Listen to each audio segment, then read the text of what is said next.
Olá, sejam bem-vindos ao canal do professor Elias Cruz, né? E hoje, questões aqui.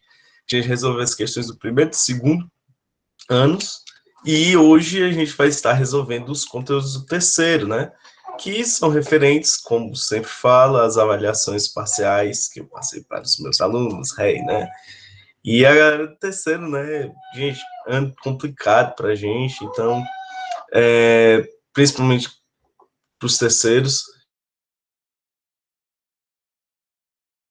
como já diria, né, no filme Apolo 13, tem uma frase que eu acho sensacional, que um dos funcionários lá, né, vendo todo o horror que estava acontecendo na missão, os desastres e tal, e aí ele comenta com o chefe da missão, né, que aquela iria ser a maior tragédia da NASA. Aí o comandante ele vira e diz, com todo respeito, senhor, mas esse será o nosso melhor momento. Então, que esse nosso momento complicado, trágico, né, do qual nós vivemos neste ano complicado de 2020, que a gente possa se lembrar como o melhor momento de nossa carreira, talvez não de nossas vidas em si, mas aquele momento do qual a gente possa dizer, né, que a gente lutou, que a gente conseguiu, ou que pelo menos a gente tentou, porque a gente não consegue nada sem luta, né, pessoal?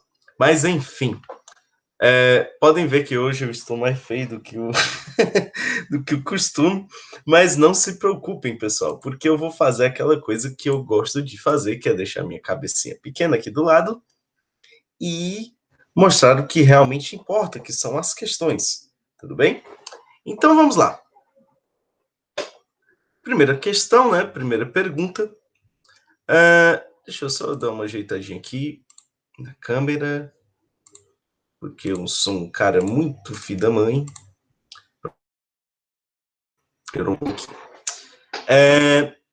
Primeira questão. O populismo na América Latina, lembrando, questões sobre populismo na América Latina e também sobre Guerra Fria, ok?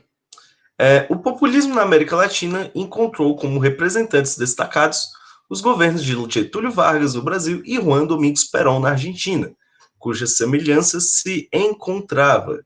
Lembrando que a gente aqui, né, a gente vai analisando quais são os erros dos itens, tudo bem? Então, tcharará, tcharará, vamos ver qual é o item correto dessa questão. O item correto, os meus alunos nessa hora ficam loucos, na atração e manipulação das massas trabalhadoras urbanas, mediante grandes encenações públicas, exaltação do líder, promessas de reformas e programas de elevação social dos trabalhadores. Né? Essa aqui é a característica proeminente, né, dos governos populistas aqui na América Latina. Né? Não são fascistas, apesar de terem algumas características aí, mas os governos populistas, né, são governos de exaltação do que está sendo dito aqui, né, do líder da nação e tal, mas que não se tornam em regimes autoritários ou totalitários de fato, ok? Mas é a grande proeminência, né, do que é um governo populista, diferença do governo porque todos se baseiam na questão do líder carismático, né? Por que os outros itens estão incorretos? O item 1, na utilização da imagem feminina como atração para os grandes eventos políticos, é exemplo de Evita Peron. O populismo, ele não se preocupava muito com a questão de uma mulher como líder. Até hoje, infelizmente, o mundo ele parece que ainda não compreendeu a qualidade de muitas mulheres, né? Mas, no que a questão nos pede, esse item está incorreto. Item 2. Na rígida proibição da presença das igrejas protestantes, acusadas de inserir a influência norte-americana em seus países. Então, também o populismo ele não vai atuar inteiramente na religião, né, como é uma coisa mais social, é uma coisa mais ligada também à questão do voto, da política, então a gente retira. Política partidária, né, no caso. Item 3.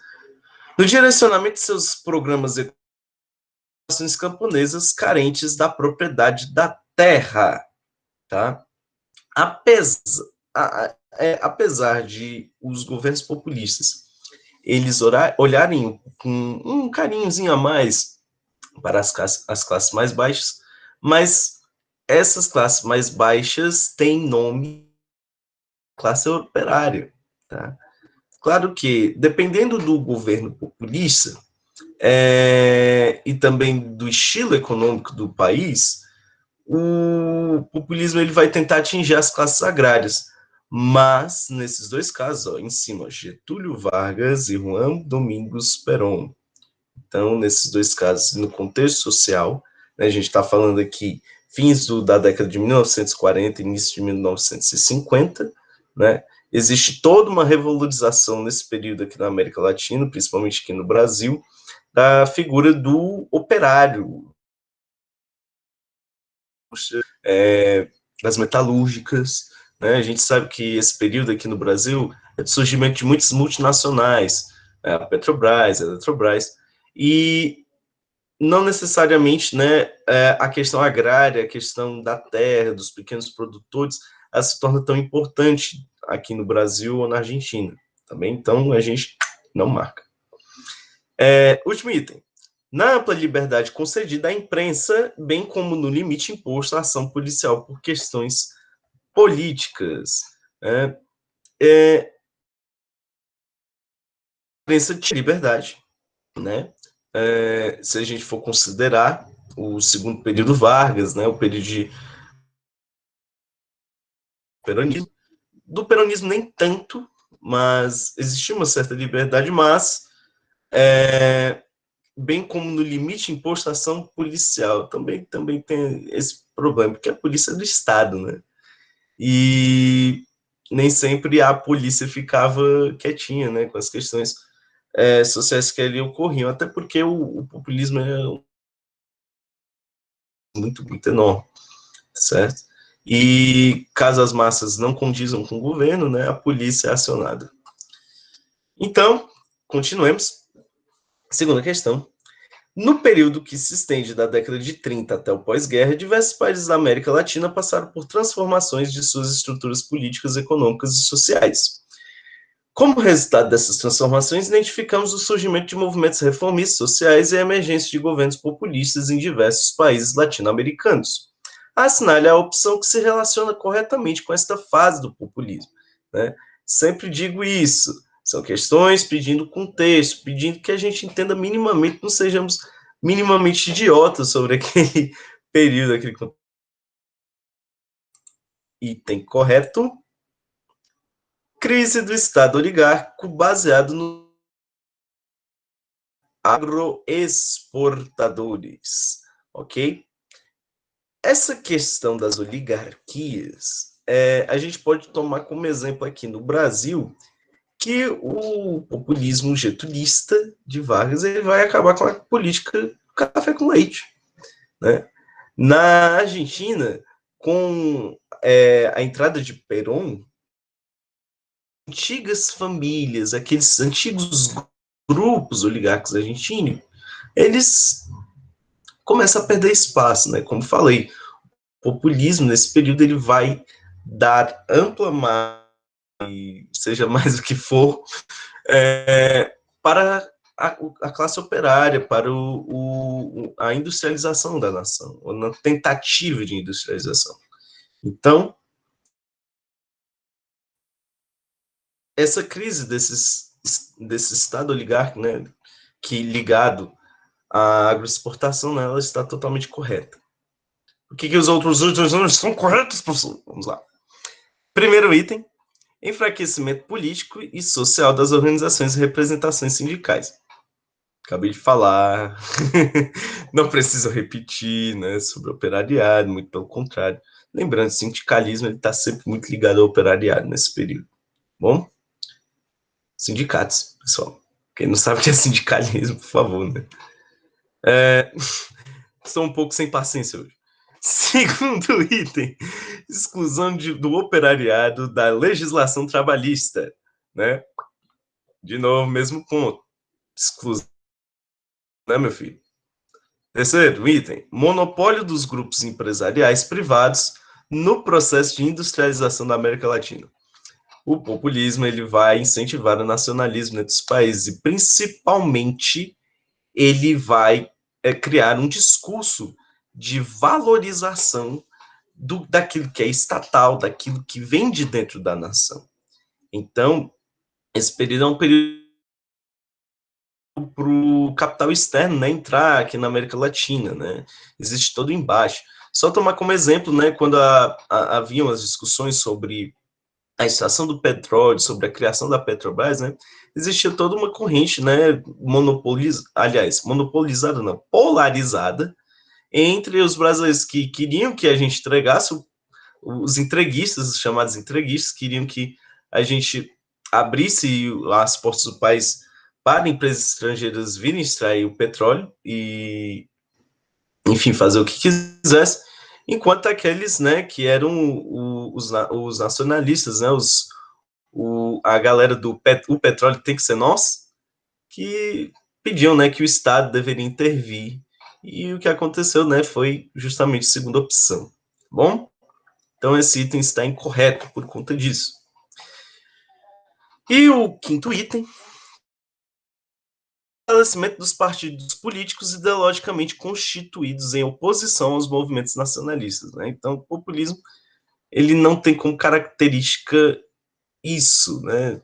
Tanto que, dentro dos governos populistas, devido até o período que um governo fica no poder, nós vemos casos, né, de grupos que ficam no comando do país por décadas, né? Sua pesquisa No gerou caso, o seguinte minha resultado. filha, o OK Google, meu filho, funcionando para mim. Tá bom, minha querida. Mas enfim, voltando para cá, políticos de oposição, né? Então, claro, os partidos políticos de oposição, eles não são totalmente extintos, mas, né, eles perdem força muito devido, né, ao discurso populista ter feito muito sucesso aqui na América Latina, ok? Então, não é desta vez oposição. Enfim, terceiro item, aliás, terceira questão. Acho nunca parou de representar. Depois que casou com Perón, assumiu o papel de Evita Perón, amizades. Bela, sofisticada, ardente, foi responsável por parte da popularidade no mundo. Evita adorava distribuir escamisados. Era tão excitante quanto as bolinhas de champanhe. Os pobres a chamavam de Dama da Esperança, Mário Schmidt. As expressões, seu trecho, né? Aí ele vai dar o comando, né?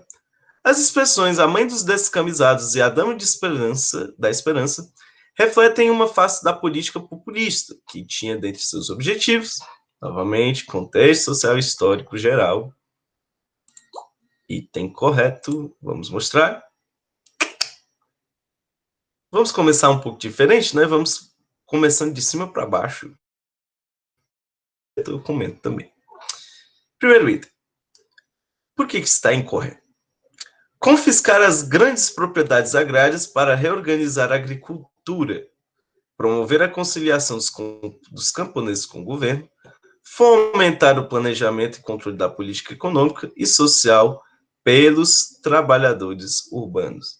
Aquela coisa, né? É a mudança que não é feita de baixo para cima, mas de cima para baixo. No caso aqui, o populismo ele vem querendo incentivar o Estado como restaurador da nação, e não ele finge ser em comunhão com as classes trabalhadoras subalternas, mas, na verdade, o buraco é mais embaixo. Na verdade, o populismo ele tenta entregar cada vez mais as relações para o Estado, dentro do seu Estado. B, o item 2. Abolir a servidão econômica e social e preparar o campo político para a burguesia romper os laços de dominação colonial e implantar o capitalismo na Argentina. Meu filho, capitalismo, gente, já existe desde meados fins do 17, e alguns dizem que antes, então a Argentina já estava na capital. Só de pegar isso, dá para dar um chute nesse item, né? Próximo item, promover uma política de... Aliás, desculpa, gente. É o terceiro, desculpa. Transformar a sociedade argentina, substituindo a aristocracia de sangue chapetonas pela do dinheiro, admitindo reformas que promovessem a igualdade econômica das oligarquias. Vimos em itens anteriores que o populismo ele vai derrubar as oligarquias, vai tirar os poderes. Então, podemos tirar esse item. Agora sim, o famigerado item correto. O que está correto, né? Promover uma política de conciliação de classes sociais, visando a modernização e o desenvolvimento econômico autônomo, realizando concessões às classes trabalhadoras para manter o apoio popular, né? Gente, só uma coisa que eu quero comentar desse item, né? Questão de concessão. O que é concessão? É um nome bonito, não é a mesma coisa, mas é um nome bonito, quase é um sinônimo de emprestar, tá? Ou então só abrir um espaço, abrir um setor econômico, dar margem para alguém entrar ali naquele sistema e ficar cuidando. Ele vai pensar que ele é o chefe daquilo. Mas, na verdade, no caso aqui do populismo, o chefe é o Estado. Tá? Então, isso que esse item está correto, né? A questão realizando concessões a trabalhadores para manter o apoio popular. Não é à toa que o nome é populismo, né, gente? E o último item. Cooptar a simpatia da Confederação Geral dos Trabalhadores, a CGT, na Argentina, para apoiar o programa de redução do déficit público e estabilidade econômica da Argentina. Plano Austral, abalada pela política econômica do regime militar a favor de Perón.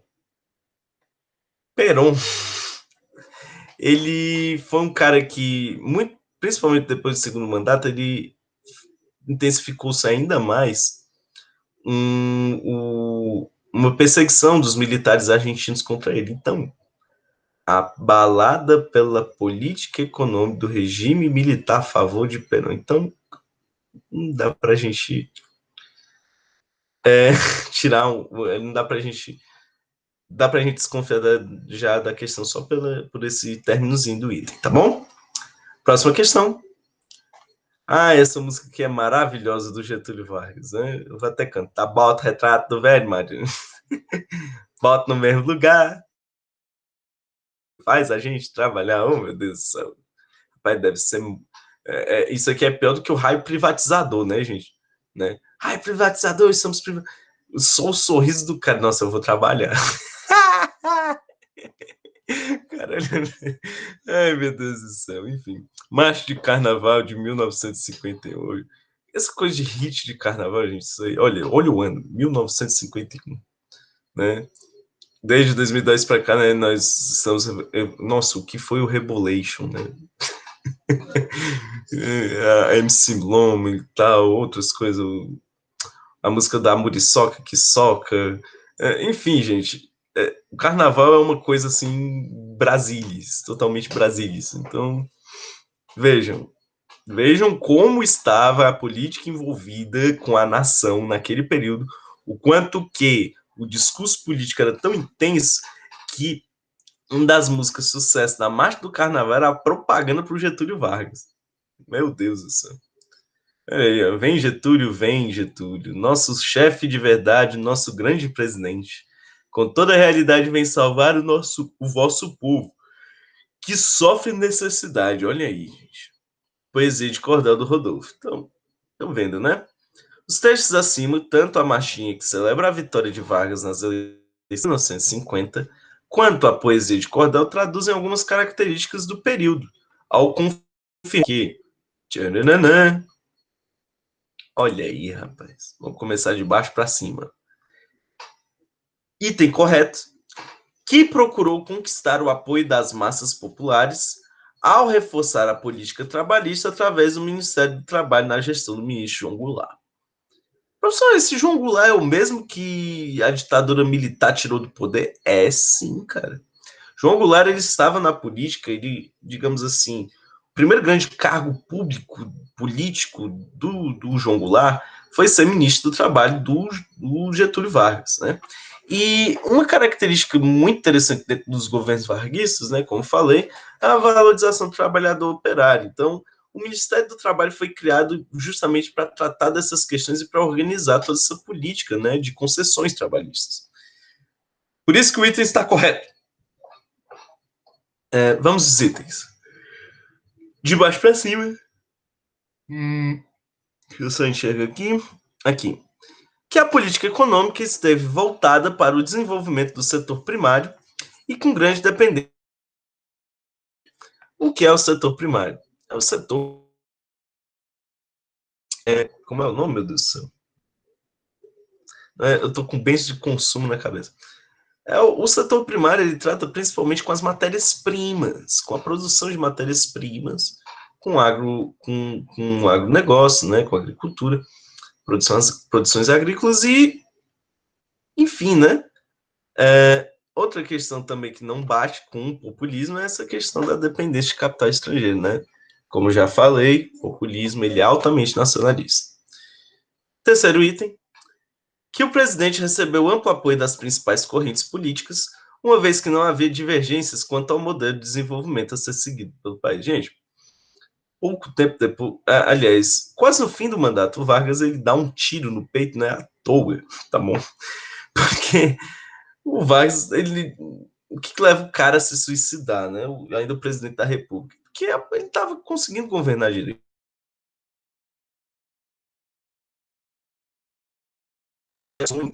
Tá? Desde a época em que o Vargas ele tinha conseguido ser eleito.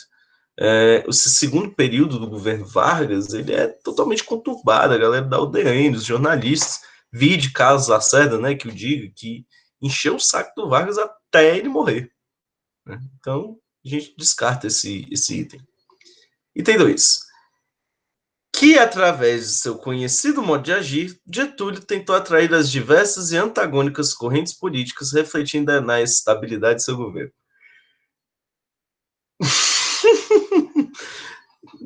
Não, não preciso explicar. Item 1. Que os setores da imprensa e os políticos tinham uma expectativa otimista em relação ao governo de Vargas, que possibilitou a ausência de conflito. Oh, meu Deus. Estão vendo, os itens estão muito parecidos. Essa questão aqui, perdoe meus alunos que erraram, né? Mas ela estava quase dada. Próximo item. Aliás, próxima questão, gente. Siga o destino que é me imposto. Depois de decênios de domínio e espoliação dos grupos econômicos e financeiros, fiz-me chefe de uma revolução e venci. Tive de renunciar. Voltei ao governo nos braços do povo. Pior imitação do Vargas. O trecho acima selecionado da Carta Testamento de Vargas expressa os vínculos do governo Vargas com... Né? Aí você já desenha legal.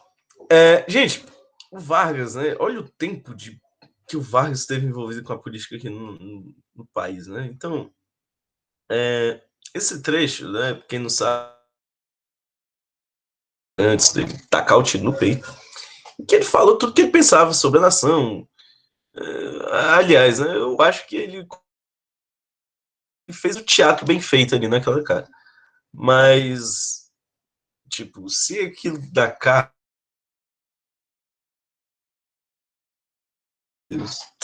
Quando eu começo a pensar no Vargas, eu fico com essas coisas, esses paradoxos históricos aqui na cabeça. Então, ó, a Carta do Testamento do Vargas expressa os vínculos do governo Vargas com... O governo Vargas estava unido com quem aqui? E tem o nacionalismo e desenvolvimentismo baseados na industrialização de setores estratégicos da economia para o capital internacional. Populismo, nacionalista. Nada de estrangeiros aqui. Item B, por isso que ele não está correto. Item B, item 2. As oligarquias tradicionais expressam um discurso conservador. Gente, Vargas, ele foi um cara que acabou com a oligarquia, as oligarquias tradicionais brasileiras, né? Acabou com a política do café com leite. Então, podemos retirar esse item. Chegamos ao item correto. o compromisso em desempenhar, nas condições de um regime democrático, o papel de arbitrário diante das diferentes forças sociais. Gente, o Vargas, ele foi de tudo. Foi senador, foi ditador, sanguinário, perseguidor, tá? Democraticamente que defendeu a democracia. Olha que triste, velho. E quando ele se torna, né, presidente eleito democraticamente, ele tenta ali, né, manejar, apesar de seus próprios interesses, mas ele tenta articular-se politicamente com as classes militares, as classes opositoras, a imprensa. Claro que sem sucesso, mas essa questão, né, tem que analisar a fonte, né? Ó, vejam aqui, ó. Depois desses anos de domínio e espoliação dos grupos econômicos e financeiros, fiz-me chefe de uma revolução e venci. Tive que renunciar e voltei ao governo nos braços do povo. O cara tá falando aqui, ó. Eu fui ditador, mas eu sou tão foda que eu voltei e ainda o povo me elegendo, mesmo eu ter sido ditador. Então, se o povo me elegeu, é porque eles apoiaram a democracia e se o povo apoia a democracia, eu também apoio, né? Então, esse foi o discurso do Vargas. Então, por isso que esse item está correto. Tudo bem? Próximo item. Sua morte estava relacionada com a sua morte, a qual não teve um significado político. Gente, nem eu falei, o que matou Vargas foi a insatisfação que ele tinha com a falta de perspectiva de governabilidade no Brasil naquele período. Então, podemos excluir esse item. Último item. Estava relacionada com os setores empresariais que, no início do seu governo, demonstraram um apoio incondicional à sua política trabalhista, mas que, a partir das ações sociais tomadas por Getúlio, abandonaram o governo legitimamente eleito. Gente, os setores empresariais, claro, não é que 100% dos empresários eram contra o Vargas, tá? Muito empresário enriqueceu, né?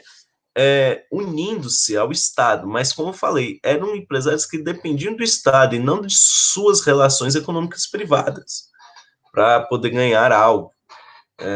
Money, gente. Então, tentar correto, ele trai a gente justamente nessa questão, né? Para uma condicional. Né? Então, se era tão incondicional assim, por que o Vargas morreu depois? Então, ponto a se pensar. Sempre lembrando, pessoal, estão vendo aqui, só voltando de novo para o comando aqui em cima, o trecho acima selecionado, a Carta Testament Vargas, expressa os vínculos do governo de Vargas com. Essa questão aqui, os itens, eles completam uma frase. Às vezes é bom a gente valorizar nossas aulinhas de português. Mas se você não compreende muito questões de ligação, de orações, né, conjunções verbais, seja o que for, sempre olhe o comando da questão e depois olhe o item. Quando for passar para o outro, olhe o comando da questão novamente, aí sim olhe o item, tá? Porque isso ajuda muito, certo? Questão de leitura, porque se eu for ler de um por um aqui, sem me voltar, vocês viram, né, que eu sempre, relacionado com, né, porque vínculo, relação, são sinônimos, nesse caso aqui. Então eu sempre falava, relacionados com, para que eu pudesse me lembrar minimamente do que o comando estava falando. Essas histórias, isso é muito importante. Próxima questão. Uma sombra se estendeu sobre os cenários há tão pouco tempo iluminados pela vitória aliada. Questão de Guerra Fria, viu, gente? Ninguém sabe o que a Rússia soviética e sua organização comunista internacional pretendem fazer num futuro imediato. De Stettin, no Mar Báltico, a Trieste, no Adriático, uma cortina de ferro desceu através do continente. Discurso, né, do Winston Churchill, pronunciado nos Estados Unidos em 1946, que foi totalmente adaptado. Enfim, olha aqui, ó, pessoal. O discurso foi feito, ou seja, está querendo que a gente complete. Então, comandozinho aqui, ó. O trecho, a fonte, que é o discurso, foi colocado aqui só para que a gente saiba qual é o contexto histórico que ele está falando isso, E item correto? Item 1. O discurso foi feito quando se esboçava a Guerra Fria, período no qual a União Soviética e os Estados Unidos disputaram a hegemonia mundial. Se alguém perguntar para você o que é Guerra Fria, responda dessa maneira. Não diga que é porque a guerra foi no inverno, não, tá bom, meu filho? Item 2. O que está errado, né? Os outros já está segurada e Churchill retornava para a Inglaterra. Gente, Churchill sempre ficou na Inglaterra. Vocês já viram uma foto do Winston Churchill? Mistura de bulldog com carrasco inglês. Gente, o Churchill ele ele já não era pessoa de idade. E outra, quase 90% do tempo onde ele passou na guerra foi na Inglaterra, né, nos seus aposentos, planejando, fazendo estratégias contra o regime nazista. Então, apesar de ele ter feito esse discurso nos Estados Unidos, foi depois da Segunda Guerra, certo? E porque a Segunda Guerra terminou em 1945, tudo bem? E veja, ó, o ano do discurso. Então, quando ele estava retornando na Inglaterra depois, lá nos momentos finais da guerra, quando se fala nos momentos finais da guerra, a guerra não acabou, mas a guerra já tinha acabado. Vocês estão entendendo? Por isso que esse está incorreto. O está dizendo a guerra ainda já tinha acabado quando o Churchill fez esse discurso. Item 3. No contexto da tomada de poder pelos bolcheviques russos, com a consequente consolidação de seus domínios no leste europeu. Gente, essa coisa de bolchevique russo aí é da Revolução Russa, tá? Que ocorreu muito tempo antes, né, em 1917, e que não entra dentro desse contexto, desse discurso. Bom? No momento em que o discurso foi feito, no momento que a União Europeia decidiu fechar suas fronteiras, em função da imigração crescente vinda do leste do continente. Gente, ele trata, apesar de ele falar da cortina de ferro, mas essa cortina de ferro não é que ela não fosse intransponível, tá? Ela era uma cortina ideológica, né? Ou seja, quem estava do lado de cá desta cortina,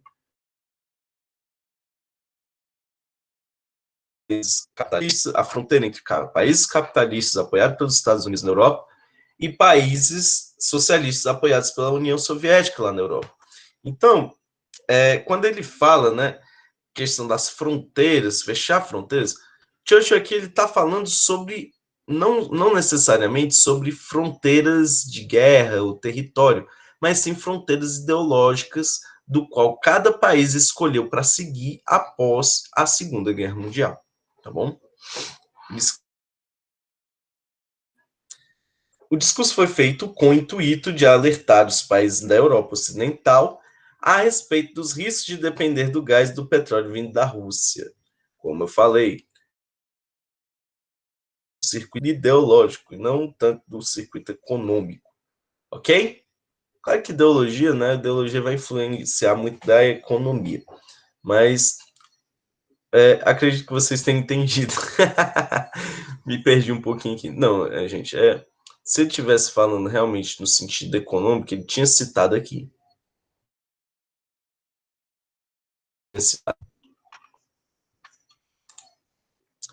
Vamos lá? Próximo item. Aliás, próxima questão sempre é. A derrota do Terceiro Reich em 1945 afastava o perigo representado pelo nazismo. Contudo, norte-americanos e soviéticos emergiram da guerra, tentando impor seus modelos políticos e econômicos, o que resultou na Guerra Fria em uma nova ameaça mundial, a Guerra Atômica. Tem aqui, todo. Aí, comando. Sobre a Guerra Fria, é correto afirmar que. Olha o item correto. Findou em 2003. Não, gente. Só curiosidade, né? A Guerra Fria ela termina, simbolicamente falando, em 1989. mas oficialmente, 89, mas oficialmente, né, diplomaticamente falando, em 1991, com o fim da União Soviética, tá bom? Item 2. A utilização do cinema na Guerra Fria evitava fazer propaganda dos governos dos países envolvidos. Ai, ai, ai. Muito pelo contrário, né? Os Estados Unidos até hoje, acho que eles pegaram essa moda de querer esfregar na cara de todo mundo que eles são melhores. Não estão fazendo peso de julgamento se os Estados Unidos são melhor ou menor. Mas é uma verdade que os Estados Unidos gostam de jogar na cara do mundo que eles são melhores em diversos aspectos. E eles pegaram essa prática justamente desse período ali de Segunda Guerra, das duas grandes guerras, né? E da Guerra Fria. Tudo isso para tentar atrair nações que se unissem aos Estados Unidos economicamente, ideologicamente, né, em detrimento da União Soviética. A União Soviética também fazia a mesma coisa, tá bom? Claro que isso daí é o que explica por que o item está incorreto, né? Que o item fala, evitava fazer. Muito pelo contrário, né? Item... Ixi, eu tô deixando tudo certo aqui. Parece assim. Item 3. Influenciou diretamente o conflito da guerra do Iraque de 2003. Novamente, questão de datas, tá bom? 2003 aparecendo duas vezes aqui, 2003 não tem nada a ver com a Guerra Fria. Apesar de ter sido uma herança, né? Essa questão da guerra do Iraque. Por que esse está correto, né? A divisão da Coreia em Coreia do Sul, bem como a divisão da Alemanha em Alemanha Ocidental e Alemanha Oriental, aconteceu no ambiente da Guerra Fria. Então, isso aqui é um... eu sempre me lembro de uma música do Engenheiros do Havaí, né? Que ela foi feita nos anos 80, né? Anos 80 ainda estava, né? Dentro desse arquétipo de Guerra Fria. E tem um trecho na música do Engenheiros que fala muito bem sobre essa questão da divisão, né? A questão da vergonha mundial que era ver dois grupos, dois países, aliás, um país se dividir porque não se entendia, né? O trecho é o seguinte, né? Todos se dividem, todos se separam. Duas Alemanhas, duas Coreias. Tudo se divide, tudo se separa. Então, a separação, também no Vietnã, né? Existiu o Vietnã do Sul, o Vietnã do Norte, certo? De território, de cidades, de estados, ela foi muito comum na Guerra Fria justamente devido a essa uma rivalidade tão intensa ao ponto de dividir um país, literalmente, né? Último item. Impulsionou a corrida espacial e o desenvolvimento de conflitos, como a Revolução Francesa. Eu não preciso nem comentar isso daqui, né, gente? Por favor. Me recuso. Essa questão dá dois textos como fontes e vamos lê-los aqui. Texto 1. Uma certa concepção de vida ameaçada pelo comunismo constitui também o meio mais eficaz de alargar e consolidar a influência norte-americana no mundo, um dos maiores instrumentos de sua expansão. Tem, por consequência imediata, consolidar os dois blocos e aprofundar o abismo que separava o mundo comunista e o Ocidente. Aí tem o segundo texto. As partes estão de acordo em que um ataque armado contra uma ou mais delas na Europa ou na América do Norte deve ser considerado uma agressão contra todas e, consequentemente, concordam que, se tal agressão ocorrer, ou as partes assim agredidas. Os textos, aí o comando. Os textos se identificam respectivamente. Aí eles vão dar aqui algumas doutrinas, leis, pactos, acordos, que são o seguinte, gente.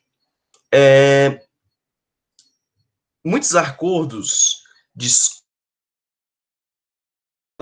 na tentativa de transformar, atrair nações para se tornarem ou capitalistas ou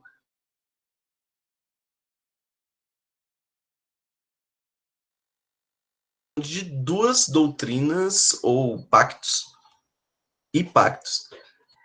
que você sobre eles. O primeiro, ele está tratando, tá certo? Sobre o discurso de levar o capitalismo às nações, fazendo-se propaganda do meio de vida, do modo de viver norte-americano, tá? E no segundo texto está falando sobre um acordo militar que foi assinado dos dois lados, tá?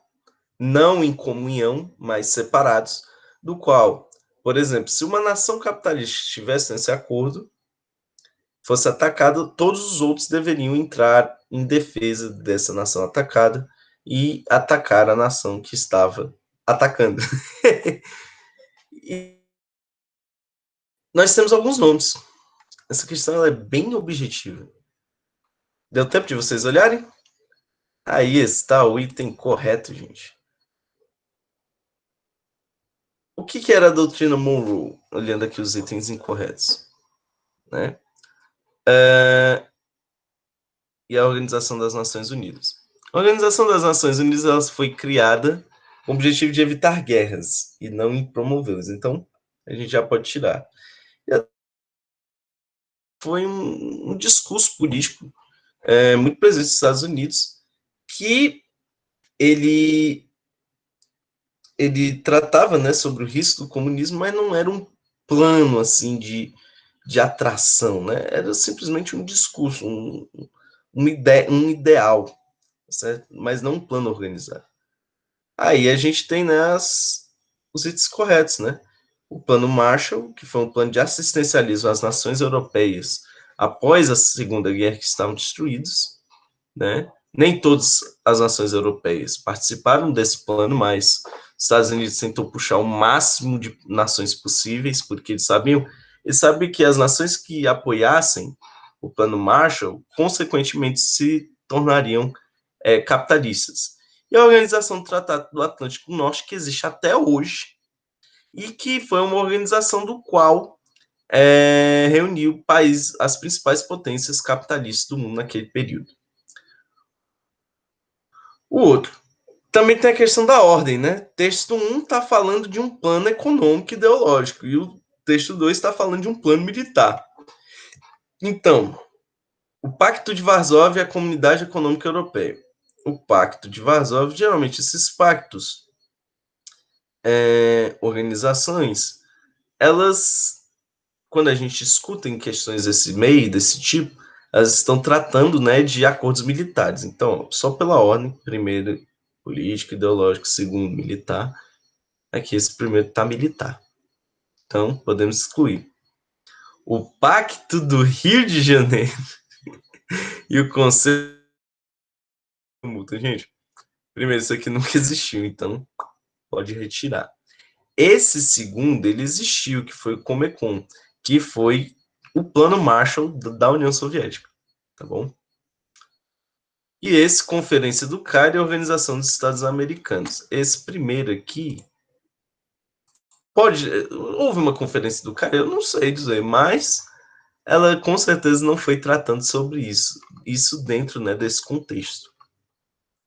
Próximo item. Abaixo, opa, esse daqui dá para deixar vocês doidinhos um pouquinho, né, sem revelar. Abaixo é proibido proibir, tá aí entre aspas. A mercadoria é o ópio do povo. Reverentes e provocadores marcaram a geração de 1968, que dirigia suas mensagens não somente ao poder, aos patrões e à polícia, mas também aos próprios estudantes e às instituições da esquerda tradicional. Faz ou em parte dos acontecimentos da contracultura. O que é a contracultura e quais são as características da contracultura? Hoje no Globo Repórter. Então, vamos ler os itens sem revelar a resposta correta. Item 1. A contestação dos Estados Unidos contra a participação na Guerra do Vietnã e o movimento hippie. A Guerra do Vietnã, né, que muitos tratam como o maior fracasso norte-americano militar.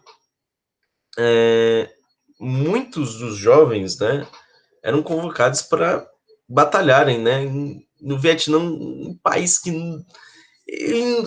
acredito que os norte-americanos antes da Guerra do Vietnã nunca tinham ouvido falar, nem tinham visto essa nação no mapa geográfico do mundo. E aquela coisa, né? A contracultura ela vai meter pau na guerra do Vietnã porque ela é legal, né? Eles tiram os norte-americanos para ir lá pro cu do mundo, lá pro outro lado do Oceano Pacífico, morrer em torno de uma causa, por causa de uma briguinha besta de duas nações que, porque são diferentes, não se entende. Então, a contracultura ela tá com o pau em cima dos Estados Unidos por causa dessa guerra do Vietnã. E o movimento hippie, né? Que é o famoso movimento do paz e amor, né? Incentivavam as pessoas, o movimento hippie, a terem experiências das quais as fizessem perceber o valor da vida, o quão bom a vida era, o quão bom era você estar em paz consigo mesmo para trazer a paz aos outros. Então, o item correto é ele. Tá vendo? A contracultura, né? Que é a contracultura, gente? Que cultura que está sendo contrária à contracultura? Né? São as culturas conservadoras tradicionais, religiosas, políticas, entendem? Então, tudo que fosse diferente daquele contexto, daquele mundo, daquela sociedade, era exaltado, né? Como uma tentativa de fazer que o mundo mudasse, independentemente do que fosse, mas com a intenção de que mudasse para melhor. Então, vamos aqui, ó. Faz parte dos acontecimentos da chinesa, liderado por Mao Tse-tung. Gente, a Revolução Cultural Chinesa colocou no poder o Partido Comunista. E a China ela é altamente autoritária, então seria impossível a contracultura existir num ambiente como a China. Então, porque a China hoje, né, liberdade de imprensa não existe lá. Item 3. A política de coexistência pacífica entre os Estados Unidos e União Soviética. Como eu falei, a contracultura ela estava preocupada em mudar o mundo de alguma maneira com experiências novas. Beleza que todo mundo queria a paz.